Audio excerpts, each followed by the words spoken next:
আজকে আমি আপনাদের জন্য নিয়ে এসেছি এমন একটি বইয়ের কথা, যে বইটি লক্ষ লক্ষ লোকেদের চিন্তা এবং লাইফটিকে পরিবর্তন করে দিয়েছে। আজকে আমরা আলোচনা করছি রবার্ট কিওসাকির বেস্ট সেলার বই রিচ ড্যাড পোর ড্যাডের। এই বইটি আপনাকে পয়সার বুদ্ধি, ফাইন্যান্সিয়াল এডুকেশন এবং ধনী হবার মানসিকতাটিকে খুব গভীরভাবে বোঝার একটি সুযোগ দেয়। এর মধ্যে দুজন ড্যাডের কথা বলা হয়েছে, একজন বড়লোক ড্যাড এবং আরেকজন গরিব ড্যাড। দুজনের বিচার এবং নির্ধারণা কিভাবে তাদের আর্থিক স্থিতিকে প্রভাবিত করে, এটি এই বইয়ের একটি প্রমুখ মেসেজ। এই ভিডিওটির মধ্যে আমি আপনাদেরকে রিচ ড্যাড পোর ড্যাড 6টি শিক্ষা, সবথেকে ইম্পর্টেন্ট কিছু সিদ্ধান্ত এবং প্রেরণাদায়ক কিছু কথাগুলি সহজে আমি আপনাকে বলতে যাচ্ছি। যদি আপনি নিজের আর্থিক লাইফটিকে ভালো করতে চান, তাহলে এই ভিডিওটি আপনার জন্য একটি গাইডের মতো অবশ্যই কাজ করবে। এর মধ্যে আপনি জানতে পারবেন যে পয়সা আপনার জন্য কিভাবে কাজ করতে পারে, সম্পত্তি এবং ধারের মধ্যে এবং তার পার্থক্য কী হয়, কেন ফাইন্যান্সিয়াল এডুকেশন আপনার স্কুলের সিলেবাস থেকে বেশি পরিমাণে প্রয়োজন, এবং ধনী লোকেরা নিজের চিন্তার কারণে কিভাবে আরও বড়লোক হতে পারে। যদি আপনার এই ভিডিওটি ভালো লাগে, তাহলে এই ভিডিওটিকে লাইক এবং শেয়ার অবশ্যই করবেন, এবং আপনি কমেন্ট করে জানান যে আপনি আগে কোন বিষয়ে জানতে চান। আপনার একটি কমেন্ট আমাকে অনুপ্রেরণা দেয় এবং ইন্সপিরেশন দেয় ভালো ভালো কন্টেন্ট আনার জন্য। ফ্রেন্ডস, আপনার কাছে একটি রিকোয়েস্ট রয়েছে। আপনি তো ভিডিওটি পুরোটাই দেখেন এবং শোনেন, কিন্তু সাবস্ক্রাইব করেন না। ফ্রেন্ডস, যদি আপনার এই কন্টেন্টটি সত্যি ভালো লাগে, যদি আপনার মনে হচ্ছে এই জ্ঞান সবার কাছে পৌঁছক, তাহলে চ্যানেলটি অবশ্যই সাবস্ক্রাইব করুন। তাহলে কথা এমন হয় যে রবার্ট কিওসাকি, যিনি হচ্ছে এই বইয়ের লেখক, ওনার দুজন বাবা ছিলেন। ওনার একজন বাবা যে খুবই লেখাপড়া জানত এবং পিএইচডি হোল্ডার ছিল, কিন্তু সারা জীবন সে গরিবই থেকে গেছে এবং সেই গরিবিতেই সে মারা গেছে। এই কারণে রবার্ট তাকে পোর ড্যাড বলে। আর অন্যদিকে আরেকজন বাবা যে খুব লেখাপড়া মোটেই জানতো না, কিন্তু তারপরেও সে অনেক ধনী ছিল। এই কারণে রবার্ট তাকে রিচ ড্যাড বলতো। এবার এটি চিন্তা করার ব্যাপার যে কোনো মানুষের এবং এক সময় দুজন বাবা কিভাবে হয়। তাহলে এর উত্তর হচ্ছে যে তাদের গরিব বাবা মানে রিয়েল বাবার একটি স্বপ্ন ছিল যে রবার্ট খুব পরিমাণে যেন পরিশ্রম করে এবং পড়াশুনো করার পরে বড় একটি কোম্পানিতে চাকরি করে নিজের ভবিষ্যৎটিকে আরও যেন সুরক্ষিত করতে পারে।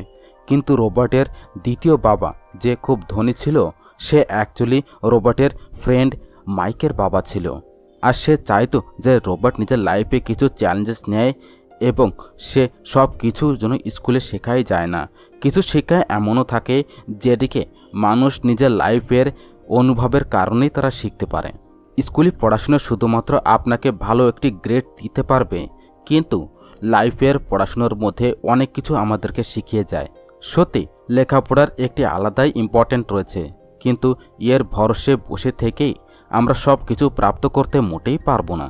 তাহলে আসি আমরা জানি যে কি আমাদের করতে হবে এবং কিভাবে আমাদের করতে হবে। এর জন্য প্রথম একটি শিক্ষা আমাদেরকে বলে যে ধনী লোকেরা পয়সার জন্য কাজ মোটেই করে না।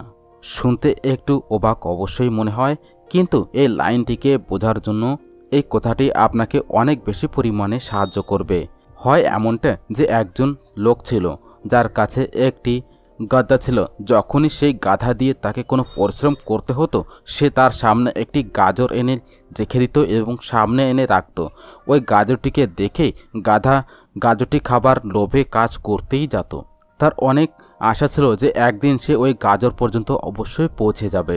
এখন সে ওই লোকটির জন্য তো এইটি একটি ভালো মেথড পেয়ে গিয়েছিল কাজ করার, কিন্তু বেচারা গাধার কোনো দিন ওই গাজরটি কোনো দিন সে পায়নি। এবার শুনুন কেন ওই গাজর হচ্ছে একটি প্রতারণা। ঠিক এমনই অনেক লোকেরা ওই গাধার মতোই হয়, যারা খুব পরিশ্রম তো করতেই থাকে এই আশায় যে একদিন সে ধনী অবশ্যই হয়ে যাবে, কিন্তু পয়সা তাদের জন্য শুধুমাত্র একটি স্বপ্ন হয়ে যায়। এই স্বপ্নর পেছনে দৌড়ানোর থেকেই আপনি ওই পর্যন্ত কোনো দিনই পৌঁছাতে পারবে না। এই কারণে পয়সার জন্য কাজ না করে পয়সাটিকে নিজের জন্য কাজ করতে দিন। যখন আপনি ধনী হতে চান তখন শুধুমাত্র আপনি পয়সা উপার্জন করার জন্য কাজ মোটেই করবেন না, কারণ যেভাবে আমরা ধনী হবার একটি রাস্তাতে স্টেপ পর স্টেপ বাড়িয়ে যাচ্ছি, আমাদের ভয় এবং লোভ আমাদের পরে খুব পরিমাণে লেগে যায় যে কোনো দিন আমরা গরিবের পর গরিব যেন না থেকে যাই। শুধুমাত্র এই ভয়ের কারণে আমরা আরও পরিশ্রম করতে লেগে যাই। তারপর আমাদের লোভ আমাদের পরে আরও বেশি পরিমাণে হাবি হয়ে যায়। আমরা ওই সব সুন্দরময় জিনিসের কল্পনা করতে লাগে যাই যেটি পয়সা দিয়ে সবসময়ের জন্য পাওয়া যায়। এবার এই ভয় এবং লোভ আমাদের এরকম ধরনের চক্করে রেখে দেয় যেটি কোনো দিন খতমই হয় না, আর আমরা আরও বেশি পরিমাণে পরিশ্রম করি যেন আমরা বেশি পরিমাণে উপার্জন করতে পারি, আর তারপরে আমাদের খরচাও ঠিক তেমনভাবেই সবসময় বাড়তেই থাকে। এটিকেই বড়লোক ড্যাড র্যাট রেস বলেছে। এর ফল এটি হয় যে আমরা পয়সা উপার্জন করার জন্য হিসাব থেকে বেশি পরিমাণে হার্ডওয়ার্ক করা শুরু করে দিই, খরচা করি। আর এইটি একটি ট্র্যাপ, মানে হচ্ছে এটি একটি জাল।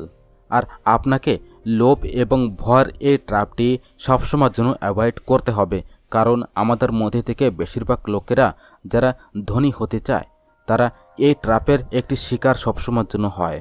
তাহলে পয়সার পিছনে আপনি মোটেই দৌড়াবেন না, আসলে পয়সাটিকে নিজের পিছনে দৌড়ানোর জন্য মজবুর করে দেবেন। আপনার চাকরি লেগে গেছে, তাহলে আপনি কাজে এটি চিন্তা করে মোটেই যাবেন না যে প্রত্যেক মাসে আপনার একটি পে চেক নিতে হবে, কারণ ওই পে চেকটি আপনার সব বিলটিকে খুব কঠিনভাবে সবসময় ভরতে পারবে। আসলে এটি প্রত্যেক মাসের একটি কথা অবশ্যই হয়ে যায়, কিন্তু তারপরে ক্লান্ত হয়ে আপনি অন্য কোনো চাকরি অবশ্যই খুঁজে আরও বেশি পরিমাণে পরিশ্রম করতে লেগে যাবেন, কিন্তু তখনও আপনি পয়সার জন্যই কাজ করবেন। আর এটাই কারণ যে আপনি কোনো দিন বড়লোক হতে পারেন না। সত্যের সঙ্গে সম্মুখীন হন, আপনার উত্তরদেহী নিজের জন্যই নাকি অন্যদের জন্য। আপনার যা কিছু প্রশ্ন রয়েছে ওটি আপনি নিজের কাছেই শুনুন, কারণ তার উত্তরটি শুধুমাত্র আপনার কাছেই রয়েছে। আপনি কি শুধুমাত্র এই কারণেই কাজ করছেন যে আপনার লাইফের মধ্যে সিকিউরিটির জন্য সবসময় থাকে একটি এরকম ধরনের চাকরি যেখান থেকে আপনাকে বের করে দেবার কোনো ভয় যেন না থাকে, বা আপনি শুধুমাত্র 2 টাকা উপার্জন করার জন্য কাজ করছেন, আর আপনার এরকম অনুভব হচ্ছে যে আপনি একদিন এরকমভাবে ধনী হয়ে যাবেন? এটি কি শুধুমাত্র আপনাকে স্যাটিসফাই করার জন্য ইনাফ?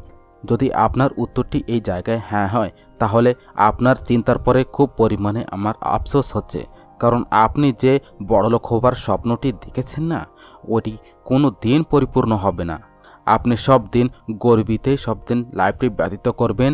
আর যদি আপনার উত্তরটি ওই জায়গায় না হয়, তাহলে আপনার প্রথম স্টেপটি এইটি হবে যে সর্বপ্রথম আপনি নিজের মন থেকে ভয়টিকে ওই জায়গায় সরিয়ে দেন, কারণ বেশি পয়সা না উপার্জন করার ভয়টি এবং লোভটি আপনাকে চিন্তা ভাবনা না করে কাজ করার জন্য অনেক বেশি পরিমাণে মজবুর করে দেবে, এবং আমাদের এই স্টেপটি আমাদের অসফলতার দিকে সবসময়ের জন্য ঠেলে দেয়।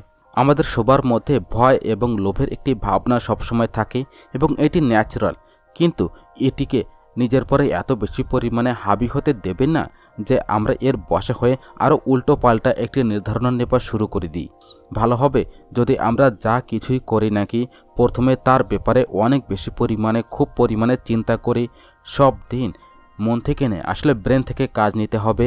প্রত্যেক দিন সকালে আপনি নিজের থেকে শুনুন যে আপনি কি ওটুক করতে পারছেন যেটুক আপনাকে করতে হবে।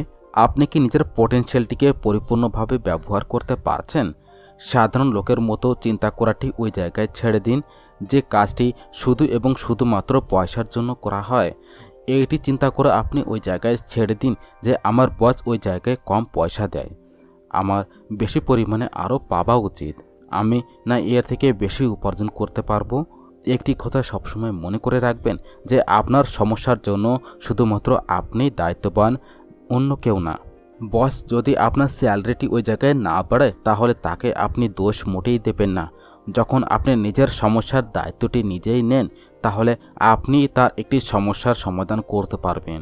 আর এটি সেই একটি প্রথম শিক্ষা এবং প্রথম একটি প্রিন্সিপাল যেটি ধনী ড্যাড রবার্টকে শিখিয়েছিল। এই শিক্ষার একটি পার্ট এটিও ছিল যে বড়লোক ড্যাড তাকে একটি কনভেনিয়েন্ট স্টোরের মধ্যে কাজ করার জন্য লাগিয়ে দিয়েছিল, আর সে ওই কাজটির কোনো পয়সা ওই জায়গায় পেয়েছিল না। সে শুধুমাত্র ওই জায়গায় কাজ করতেই থাকছিল। আর এর লাভ এটি হয়েছিল যে সে নিজের মন থেকে ওই জায়গায় কাজে লেগেছিল এবং ঠিক এরকম সময় অনেক নতুন আইডিয়াস তার ব্রেনের মধ্যে সবসময় আসতে যেত। পয়সাটিকে নিজের পিছনে কিভাবে আপনি দৌড়াবেন এর ব্যাপারে সে অনেকগুলি বিচার করেছে। সে এটি দেখেছিল যে ওই স্টোরের ক্লার্ক কমিক্স বুকসের ফ্রন্ট পেজটিকে দুভাগে ওই জায়গায় বিভাজিত করেছিল, আর আধা ভাগটি সে নিজের কাছে রেখে দিত এবং আধা ভাগ ওই জায়গায় সে ফেলে দিত। আর একটু দেরি হলো বিকেলে স্টোরে একটি ডিস্ট্রিবিউটর সবসময় আসতে থাকতো। সে ওই জায়গায় কমিক্স বুকসের উপরের আধা ভাগটিকে সবসময় ক্রেডিটের জন্য নিত, কিন্তু তার বিপরীতে নতুন একটি কমিক সবসময়ের জন্য দিয়ে যেত। আর একদিন সে ওই ডিস্ট্রিবিউটারকে ওই জায়গায় শুনেছিল যে সে কি ওই পুরনো কমিক্স বুক ওই জায়গায় নিতে পারবে। সে ওই শর্তের পরে ওই জায়গায় মেনে গিয়েছিল যে সে ওই কমিক্স বুকসকে ওই জায়গায় বিক্রি করবে না। এটি তার ব্রেনের মধ্যে বিজনেসের একটি নতুন আইডিয়া ছিল। উনি ওই পুরনো কমিক্স বুকসটিকে নিজের ফ্রেন্ডস এবং বাকি বাচ্চাদেরকে পড়াশুনো করার জন্য ভাড়ার পরে দেওয়া শুরু করে দিয়েছিল। আর তার বিপরীতে সে প্রত্যেক বইয়ের 10 সেন্ট ভাড়া সে ওসুল করত। প্রত্যেক বইটি শুধুমাত্র 2 ঘন্টার হিসেবে সবসময়ের জন্য পড়াশুনো করার জন্য দেওয়া হতো। আর আসলে ওইটি সে তাকে বিক্রি মোটেই করছিল না। আসলে ওনার ওই গ্যারাজে কাজ করতেও মোটে হয়েছিল না যে জায়গা থেকে ও ওই জায়গায় কমিক্স ভাড়াতে দিত। উনি ওই জায়গায় মাইকের বোনকে কাজে রেখে দিয়েছিল, যার জন্য তাকে প্রত্যেক সপ্তাহে অনেকগুলি ডলার সবসময় দেওয়া হতো। তখন এক সপ্তাহের মধ্যেই উনি ওই জায়গায় $9.5 উপার্জন করেছিল। আর ঠিক এরকমভাবে সে ওই জায়গায় শিখেছিল যে পয়সাটিকে নিজের জন্য কাজ করতে দেবেন, নাকি আপনি পয়সার জন্য ওই জায়গায় কাজ করবেন। ঠিক এরকমভাবে আরও আগে বেড়ে যায়। দ্বিতীয় শিক্ষা, যেটি আমাদেরকে বলে যে ফাইন্যান্সিয়াল লিটারেসি কেন শেখানো উচিত, বলার কথা এটি যে 1923 মানে হচ্ছে 1923 সালেই Edgewater beach water hotel শিকাগোতে একটি মিটিং হয়েছিল। বিশ্বের অনেকই লিডার এবং অনেক ধনী বিজনেসম্যানরা এই মিটিংয়ের একটি ভাগ হয়েছিল। এর মধ্যে থেকে ছিল একজন খুবই বড় স্টিল কোম্পানির মালিক চার্লস শেবাব এবং স্যামুয়েল ইনসুল, যারা ওই সময় খুবই লার্জেস্ট ইউটিলিটি প্রেসিডেন্ট ছিল। এবং বাকি অন্য অনেক বড় বড় বিজনেসম্যান ওই মিটিংয়ের 25 বছর পরে। এর মধ্যে থেকে অনেক লোকেরা গরিবের কারণে মারা গিয়েছিল, অনেক লোকেরা খুদকুশিও করেছিল এবং অনেক লোকেরা তো নিজের ব্রেনি ব্যালেন্সটিকে ওই জায়গায় হারিয়ে ফেলেছিল। তাহলে আসল কথা এটি যে লোকেরা পয়সা উপার্জন করতে এত বেশি পরিমাণে পাগল হয়ে যায় যে তারা এই স্পেশাল কথাটি শেখা সম্পূর্ণভাবে ভুলে যায় যে পয়সাটাকে আমরা কিভাবে রাখতে পারবো। আপনি যতই চান যত মর্জি পয়সা উপার্জন করুন নাকি, ওইটিকে সেভিং করে রাখা, ধরে রাখা আসল কথা। এবং আপনি এই ট্যালেন্টটি যদি শিখে যান তাহলে যে কোনো উপর নিচে পরিস্থিতিতে, যেটি প্রত্যেক সময় বলা হয় যে কোনো এমার্জেন্সি চলে এসেছে বা কোনো সমস্যা বাধা চলে এসেছে বা কোনো খারাপ সময় চলে এসেছে, তাহলে আপনি সেটির সম্মুখীন খুব সহজের সঙ্গে করতে পারবেন বা হতে পারে। যদি আপনি ঠিকভাবে ওই জায়গায় প্ল্যানিংটি করেন তাহলে খারাপ সময় মোটে আসতেই পারবে না। আসলে লটারির মধ্যে মিলিয়ন পয়সা উপার্জন করা লোকেরা কিছু বছর পর্যন্ত খুব মজার সঙ্গে তারা লাইফটি ব্যতীত করে, কিন্তু তারপরে পুনরায় সেই পুরনো অবস্থায় তারা ফিরে আসে। তাহলে বেশিরভাগ লোকেদের প্রশ্ন এইটি থাকে যে ধনী আমরা কিভাবে হব বা ধনী হবার জন্য আমাদের কি করতে হবে। এই সব প্রশ্নের উত্তরটি থেকে বেশিরভাগ লোকেদের সবসময়ের জন্য নিরাশাই হাতে লাগে। কিন্তু এর সঠিক উত্তর হবে প্রথমে আপনি ফাইন্যান্সিয়াল লিটারেট হওয়া শেখেন। দেখুন, যদি আপনার কোনো জায়গায় এম্পায়ার স্টেট বিল্ডিং দাঁড় করাতে হয় তাহলে সর্বপ্রথম আপনাকে গভীর একটি গাড্ডা করতে হবে, তারপর একটি বড় স্ট্রং ফাউন্ডেশন রাখতে হবে। কিন্তু আপনার যদি ছোট্ট একটি ঘর তৈরি করতে হয় তাহলে আপনাকে 6 ইঞ্চের একটি কংক্রিট স্ল্যাব দিয়েও আপনার কাজটি ওই জায়গায় চলে যাবে। কিন্তু আফসোস তো এই কথা রয়েছে যে আমাদের মধ্যে থেকে বেশিরভাগ লোকেরা 6 ইঞ্চ স্ল্যাবের পরে একটি এম্পায়ার স্টেট বিল্ডিং দাঁড় করাতে চায়, আর তারা ঠিক এরকমটি করেও। তাহলে এটি ক্লিয়ার যে বিল্ডিং ওই জায়গায় ভাঙবেই তো ভাঙবে, তাই না? গরিব ড্যাড রবার্টের কাছ থেকে শুধুমাত্র এটি সবসময় চাইতো যে সে অনেক বেশি পরিমাণে যেন পড়ে এবং বড়লোক ড্যাড তাকে ফাইন্যান্সিয়াল লিটারেট ওই জায়গায় করতে চাইতো। বেশিরভাগ স্কুল সিস্টেম শুধুমাত্র ঘর তৈরি করাটি শেখায়। মজবুত ফাউন্ডেশন মোটেই শেখায় না। স্কুলে শেখা এবং পড়ার একটি আলাদাই ইম্পর্টেন্ট রয়েছে, কিন্তু আসল লাইফের মধ্যে এই সব কিছু মোটেই না। আর এর সঙ্গেই আরও আগে রয়েছে তৃতীয় আরেকটি শিক্ষা, যেটি আমাদেরকে সবসময় বলে যে লায়াবিলিটিস এবং অ্যাসেটের মাঝের পার্থক্যটি একটু বুঝুন এবং সবসময় অ্যাসেট সবসময় কেনার চেষ্টা করবেন। আসলে শুনতে একটু এই কথাটি অবশ্যই সহজ মনে হয়, তাই না? কিন্তু এটি এমন একটি নিয়ম যেটি আপনাকে আরও ধনী করতে আরও বেশি পরিমাণে সাহায্য করবে। আসলে লোক এবং গরিব লোক, মিডল ক্লাস লোকেদের মধ্যে লায়াবিলিটিস মানে তারা এটিকে অ্যাসেট মনে করে নেয়, মানে সম্পত্তি মনে করে নেয়, কিন্তু বড় লোকেরা এটি জানে যে আসলে অ্যাসেট কি হয়, আর সে ওই জায়গায় কেনে বড় লোক ড্যাড। কিস মানে হচ্ছে KISS, কিস প্রিন্সিপালে বিশ্বাস রাখে, যার মানে হচ্ছে কিপ বিট সিম্পল স্টুপিড। উনি এবং লেখক তার বন্ধু মাইক তাকে এই সিম্পল কথাটি সবসময় শিখিয়েছে, যার হিসেবে সে এত বেশি স্ট্রং ফাউন্ডেশন রাখতে অনেকই সফলতা হয়েছে। এইটির একটি সিম্পল কথা মানে লায়াবিলিটিস মানে নিজের দায়িত্ব এবং অ্যাসেট মানে হচ্ছে সম্পত্তির একদম মাঝের মধ্যে পার্থক্যটিকে একটু বোঝার চেষ্টা করুন এবং অ্যাসেট সবসময়ের জন্য কেনার চেষ্টা করুন। কিন্তু এটি এতই যদি সিম্পল হবে তাহলে প্রত্যেক লোক তো ধনী হতো, তাই না? কিন্তু এই জায়গায় মামলাটি একটু উল্টো রয়েছে। এটি অ্যাকচুয়ালি এত সিম্পল যে প্রত্যেক লোকেরাই এর ব্যাপারে মোটে চিন্তাই করে না। লোকেরা সবসময় অনুভব করে যে তাদের লায়াবিলিটিস এবং অ্যাসেটের মাঝের পার্থক্যটিকে সবসময় তারা জানে, কিন্তু তাদের শুধুমাত্র লিটারেসির ব্যাপারে সবসময় জানে, ফাইন্যান্সিয়াল লিটারেচার ব্যাপারে মোটেই তারা কিছু জানে না। মানে এইটি যে ইনকাম স্টেটমেন্টটিকে প্রফিট এবং লসের স্টেটমেন্ট মনে সবসময় চলা উচিত, কিন্তু এর সিম্পল একটি মানে এইটি মানে হচ্ছে যে আপনার কাছে কত পয়সা সবসময় এসেছে, এক্সপেন্স মানে আপনার কাছ থেকে কত পয়সা ওই জায়গায় খরচা হয়েছে, কিন্তু ব্যালেন্স শিট এবং লায়াবিলিটিসের মাঝের ব্যালেন্সটি সবসময়ের জন্য আমাদেরকে বলে। অনেক লোকের অ্যাকাউন্টেন্টদেরকেও তারা এটি মোটেই জানে না যে আসলে ব্যালেন্স শিট এবং ইনকাম স্টেটমেন্ট কিভাবে একটি আরেকটির সঙ্গে জড়িত রয়েছে। আর আমরা এটি বুঝতে যদি চাই তাহলে অ্যাসেট ওই জিনিস হয় যেটি আপনার জন্য পয়সা উপার্জন করার কাজ করে।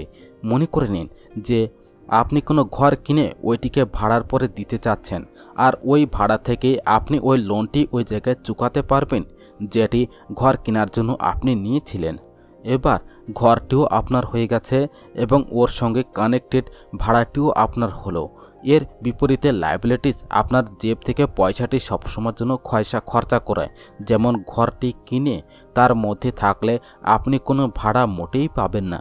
এবার আপনি বুঝে গেছেন যদি ধনী হতে চান তাহলে অ্যাসেট সবসময়ের জন্য কিনতে হবে, এবং গরিব যদি থাকতে চান তাহলে লায়াবিলিটিস বড় লোকেদের কাছ থেকে অনেক বেশি পয়সা এই কারণে থাকে যে এটি তার ডবল এসের keep it simple stupid simple প্রিন্সিপালের পরে সবসময়ের জন্য বিশ্বাস করে, এবং অন্যদিকে গরিব লোকেরা এই প্রিন্সিপালটিকে ঠিকভাবে তারা বুঝতেই পারে না। এই কারণে এই কথার পরে খুব পরিমাণে ইম্পর্টেন্সি দেওয়া হচ্ছে যে শুধুমাত্র লিটারেট নয়, আসলে ফাইন্যান্সিয়াল লিটারেট হবার চেষ্টা করুন। শুধুমাত্র নম্বর থেকে কোনো কিছুই হয় না। পার্থক্য তখন পড়ে যখন আপনি নিজের কাহিনী নিজেই লেখেন। বেশিরভাগ পরিবারের মধ্যে এটি দেখা হয়েছে যে খুব পরিমাণে পরিশ্রম করে, তার কাছে পয়সাও অনেক বেশি পরিমাণে থাকে, কিন্তু তার লাভটা কি? যখন সব পয়সাটি লায়াবিলিটিসের মধ্যেই খরচা হয়ে যায়, তাহলে আসুন আমরা বোঝার চেষ্টা করি যে মিডল ক্লাস লোক নিজের পয়সাটি কিভাবে সবসময়ের জন্য খরচা করে। আর যদি এটি তার একটি মেথড সবসময় থাকে তাহলে সারা জীবন সে মিডল ক্লাস হয়েই সবসময়ের জন্য থাকবে। বা কি হতে পারে যে তার থেকে নিচে যদি চলে যায় তাহলে আপনি দেখতে পাচ্ছেন যে তার সব পয়সাটি লায়াবিলিটিস মানে দায়িত্বের মধ্যে সবসময়ের জন্য খরচা হয়ে যাচ্ছে। কোন সময় মর্টগেজ, কোন সময় রেন্ট, কোন সময় car loan, house loan, credit কার্ডের বিল ফিজ, বিদ্যুতের বিল, আরও না জানে কি জিনিস। তার সব উপার্জনটি এর মধ্যেই সবসময়ের জন্য খরচা হয়ে যায়। অন্যদিকে গরিব লোকেরা রয়েছে যাদের কোনো লায়াবিলিটিস তো মোটেই নেই, কিন্তু তাদের কোনো অ্যাসেটও কোনো সময় থাকে না। তারাও পয়সা উপার্জন করে, স্যালারি পায়, কিন্তু প্রত্যেক দিনের খরচার মধ্যে তার সব পয়সাটি ওই জায়গায় সবসময়ের জন্য উড়ে যায়।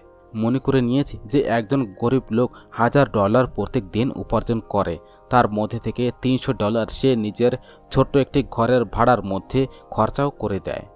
$200 তার আসা যাবার একটি ভাড়া, আর $200 ট্যাক্স এবং $300 খাবার এবং কাপড়ের মধ্যে খরচা হয়ে যায়। তাহলে এবার তার কাছে কি সেভিং রয়েছে?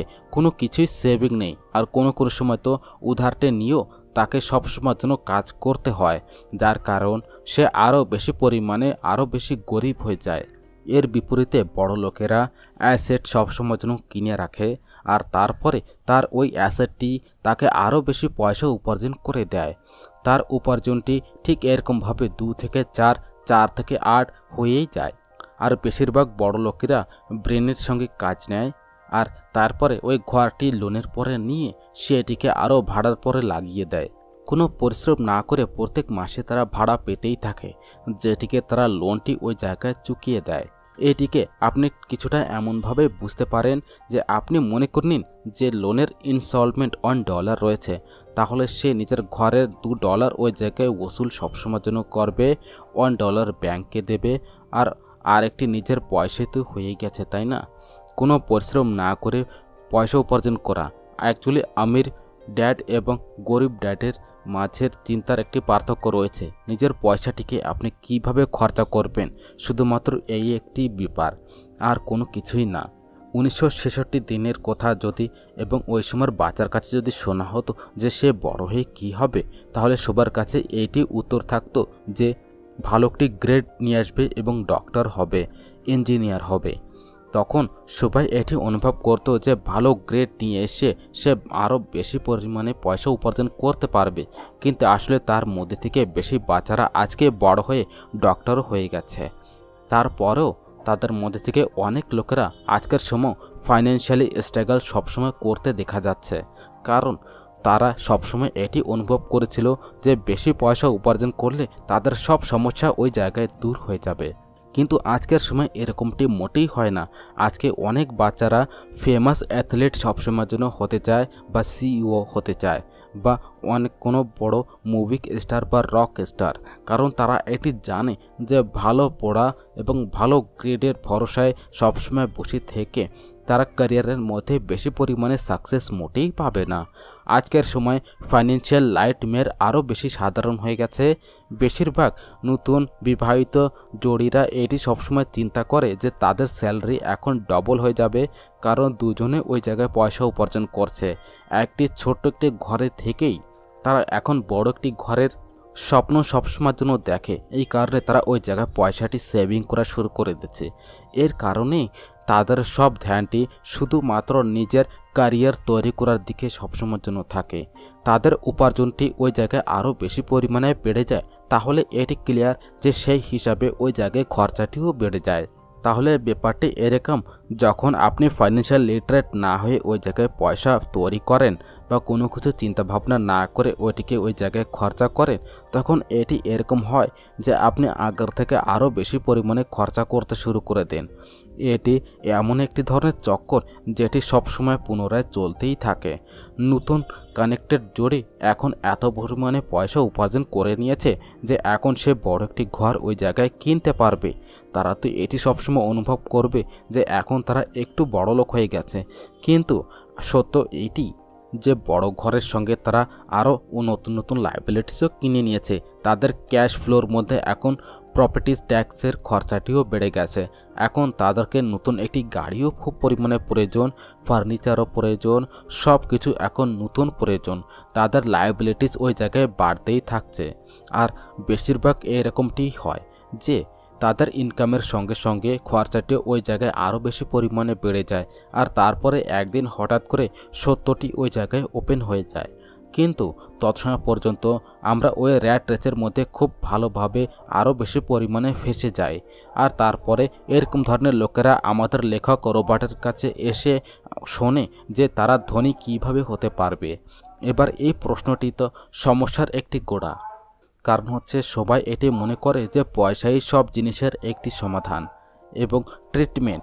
এটি বিশ্বাস করাই বড় একটি ভুল। কারণ তাদের সমস্যা এটি মোটেই ছিল না যে তারা বেশি পরিমাণে পয়সা ওই জায়গায় উপার্জন করছে না। আসলে সমস্যা এটি ছিল যা কিছু তাদের কাছে ছিল ওইটিকে তারা হ্যান্ডেল কিভাবে করতে পারবে। আসলে এমন একটি কথা এই জায়গায় রয়েছে যেটি এই জায়গাতেই লাগু হয়। যখন আপনি নিজেকে গভীর একটি গাড্ডার মধ্যে যদি পান তাহলে আরও আপনি খোদাই করা ছেড়ে দিন, কারণ বেশিরভাগ লোকেরা পাবলিক স্পিকিং থেকে আরও বেশি ভয় পায়। মনে করে নিন যে চিকিৎসক মানে সাইকিয়াট্রিস্টরা এটি বিশ্বাস করতো যে লোকেরা এত এই কারণে ভয় পায়, কারণ হচ্ছে তারা রিজেকশনের ভয় পায়, অন্যদের থেকে ভিন্ন হবার একটি ভয় থাকে। লোকেরা আমাদের ব্যাপারে কি চিন্তা করবে বা আমাদের উপর তারা তো মোটেই হাসবে না, বাস এইটি চিন্তা করে তারা বেশিরভাগ লোকেরা পাবলিক স্পিকিং থেকে একটু দূরে সবসময়ের জন্য পালায়। তারা এইটি সবসময় করতে পছন্দ করে যেটি সবাই ওই জায়গায় করছে। ঠিক এরকম ধরনের লোকেরা নিজেদেরকে ভিড়ের একটি ভাগ তৈরি করে সন্তুষ্ট হয়ে যায়। আপনার ঘর আপনার সবথেকে বড় অ্যাসেট। লোন নিন। আরে এবার তো আরও প্রমোশন হয়ে গেছে, এবার তো স্যালারি বেড়ে গেছে, এবার নতুন একটি ঘর তো নিয়েই নিতে হবে। এই সব কিছু কথা আমরা সবসময়ের জন্য লোকেদের কাছ থেকে শুনেই আছি, আর আমরা ওই রাস্তায় সবসময়ের জন্য চলা শুরু করে দিই। যা কিছু আমরা করছি ওটি অবশ্যই একটি সঠিক হবে।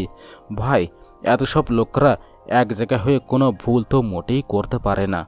আমরা না এরকমটি চিন্তা করি সবসময়ের জন্য, কিন্তু মোটেই না, ঠিক এরকম মোটেই হতে পারে না। বড়লোক ড্যাড এই কথাটি বলেছিল যে জাপানি লোকেরা 3টি জিনিসের শক্তি তারা জানতো: তরোয়াল, দামি সোনাদানা এবং সীসা। তরোয়াল বাজে লোকেদের শক্তির একটি প্রতীক, দামি সোনাদানা পয়সার শক্তিটির, এবং সীসা নিজেকে এবং নিজের ভিতরে থাকা শক্তিটিকে সবসময়ের জন্য দেখায়। আর এটি আমাদের সবথেকে বড় একটি শক্তি।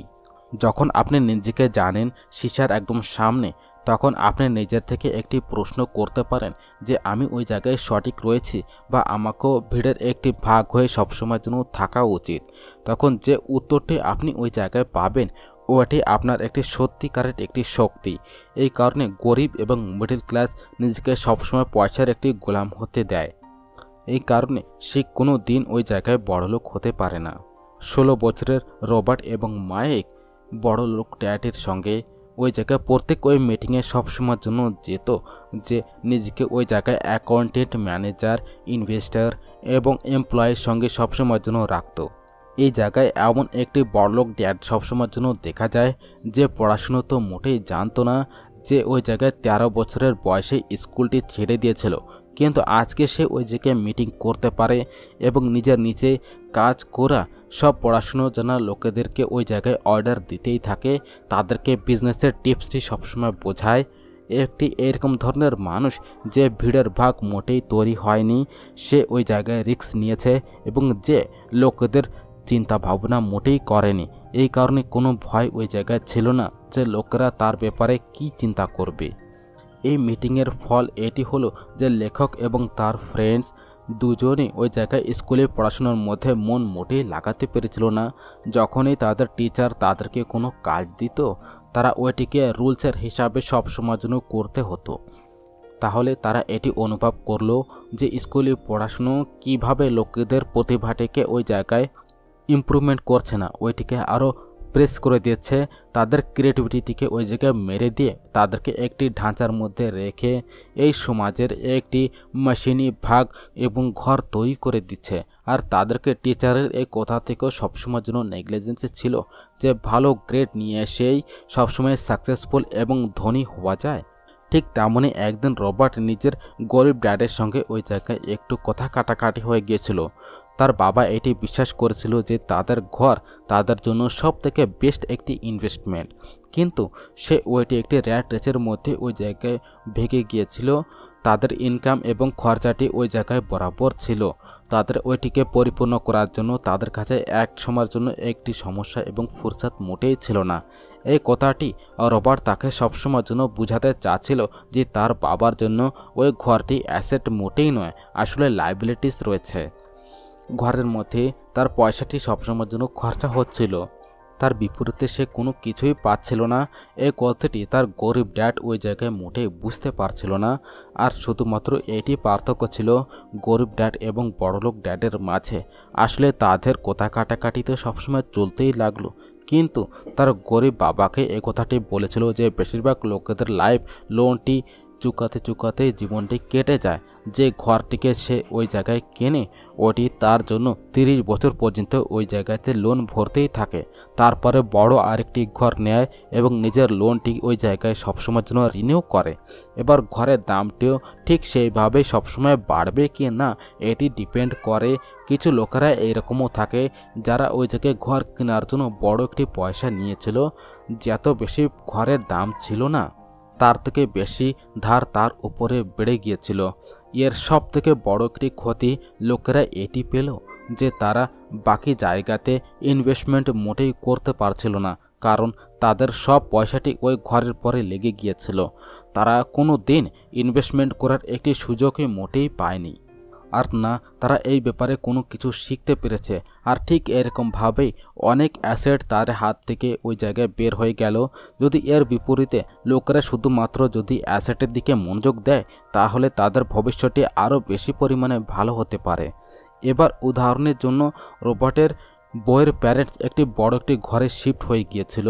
তাদের এটি চিন্তা ভাবনা ছিল যে নিজের জন্য বড় একটি এবং নতুন একটি ঘর নেওয়া সঠিক একটি নির্ধারণ হবে, কারণ বাকিদের মতোই তাদেরও একটি ঘর নেওয়া একটি অ্যাসেট মনে হতো। যদি তারা এটি জেনেও ওই জায়গায় অবাক হয়ে গেল যে ওই ঘরের প্রপার্টি ট্যাক্সটি $1000 ছিল। এইটি তাদের জন্য অনেক বড় একটি মূল্যও ছিল। আর কারণ হচ্ছে যে তারা ওই জায়গায় রিটায়ার হয়ে গিয়েছিল, এই কারণে এত পয়সা ট্যাক্সের রূপে ভরা তাদের রিটায়ারমেন্ট বাজেটের একদমই বাইরে ছিল। আসলে আমরা মোটে বলছি না যে আপনি নতুন একটি ঘর নেবেন না। আমি আপনাদের বোঝাতে চাচ্ছি যে যত পয়সা দিয়ে আপনি বড় একটি ঘর নেবেন অত পয়সা আপনি কোনো অ্যাসেটের মধ্যে যদি ইনভেস্ট করেন তাহলে আরও ভালো হবে। আপনার অ্যাসেটে আপনার পয়সাটি উপার্জন করে দেবে এবং কিছু সময়ের পরে আপনার কাছে এত পয়সা হবে যে আপনি খুব সহজেই ইন্টারেস্টিং একটি ঘর নিতে পারবেন, আর সেটিও কোনো লোন ছাড়া। তাহলে এবার প্রশ্ন এটি যে বড় লোকেরা আরও বড় লোক কীভাবে হয়ে যায়, আর অন্যদিকে মিডল ক্লাস আরও আগে কেন বাড়তে পারে না? এর পেছনেও কোনো না কোনো কারণ তো অবশ্যই রয়েছে, এবং কারণ একদম সিম্পলই রয়েছে।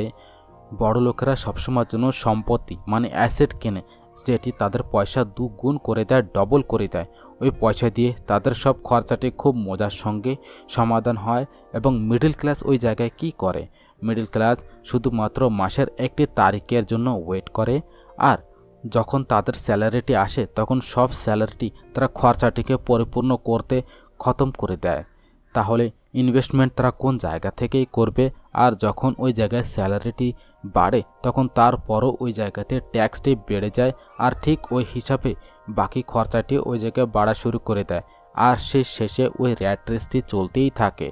বলার ব্যাপার এটি যে একজন ধারে ডোবা সমাজ যে জায়গায় আমরা থাকি, মানে এইটি যে আমাদের ঘরটিকে অ্যাসেট মনে করায় ওইটি একটি রিজন যেটি আমাদেরকে ধারের একটি বোর্জের নিচে সবসময়ের জন্য দাবিয়ে রাখে। এটি আজকের সময় বেশিরভাগ লোকেদের চিন্তা ভাবনা। যদি স্যালারি বড় থাকে তাহলে তারা বড় একটি ঘরও নিতে পারবে, কারণ এটি তাদের পয়সার একটি সঠিক ব্যবহার মনে হয়। এর বিপরীতে যদি তারা পয়সাটিকে একদম সঠিক জায়গায় লাগায় তাহলে তাদের লাইফটি সবসময়ের জন্য পরিবর্তন হতে পারবে, কিন্তু এরকমটি মোটেই হয় না। কারণ হচ্ছে যে তাদের সব সময় কঠিন পরিশ্রম করার মধ্যেই চলে যায়। নিজের চাকরিটিকে সেফ জোন মনে করে তারা তার থেকে ভিন্ন কিছু চিন্তা মোটেই করতে পারে না, এবং তার সঙ্গে তাদের উপরে ধারার একটি বোঝ এত বেশি থাকে যে তারা চাকরি ছাড়া রিস্কটি মোটেই নিতে পারে না।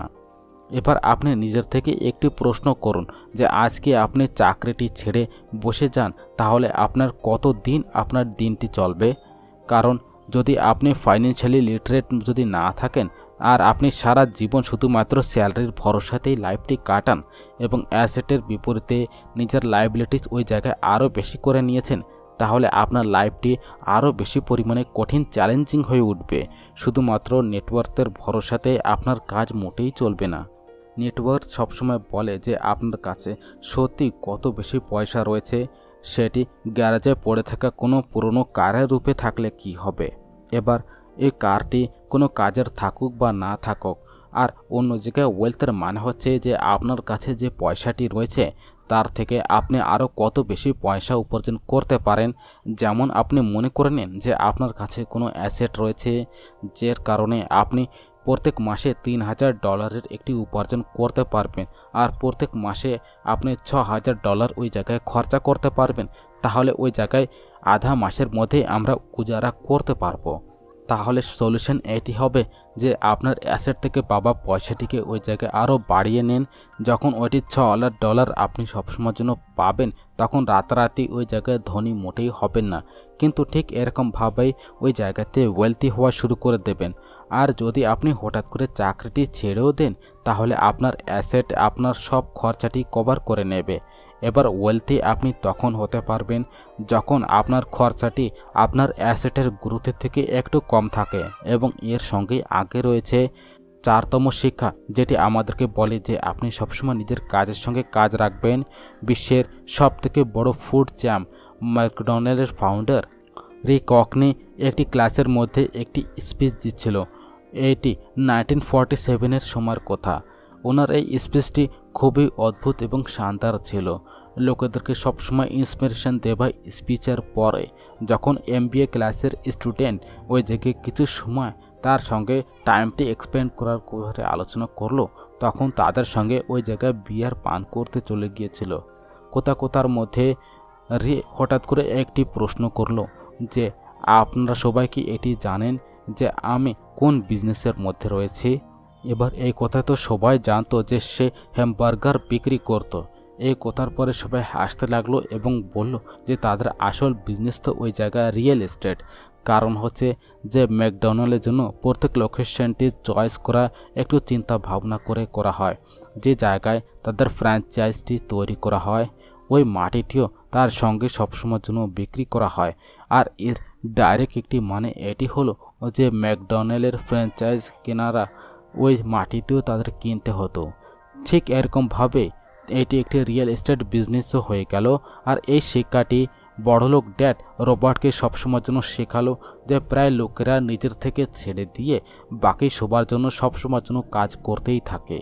তারা ওই জায়গায় ট্যাক্সটি পে করে গভর্নমেন্টের জন্য কাজ করে, তারা ওই কোম্পানির জন্যও কাজ করে যে জায়গায় সে ওই জায়গায় চাকরি করে, ব্যাংকের মডেলস দেখে তাদের জন্য সবসময়ের জন্য কাজ করে। আর এই সব কিছু এই কারণ হচ্ছে আমাদের এডুকেশন সিস্টেমই ঠিক এমনটাই। স্কুল আমাদেরকে এমপ্লয় হবার শেখায়, নাকি এমপ্লয়ার। যা আপনি পড়েন ওইটি আপনি হতে পারেন। যদি আপনি সায়েন্সটি পড়েন তাহলে ডাক্তার, ম্যাথমেটিক্স যদি পড়েন তাহলে ইঞ্জিনিয়ার। মানে আপনি যা পড়ছেন আপনি তাই তৈরি হবেন। এবার সমস্যা এটি হয় যে এর থেকে ছাত্রদের কোনো ভালো মোটেই হয় না, কারণ তারা চাকরি এবং বিজনেসের মাঝের পার্থক্যের মধ্যে থেকে সবসময়ের জন্য থেকেই যায়।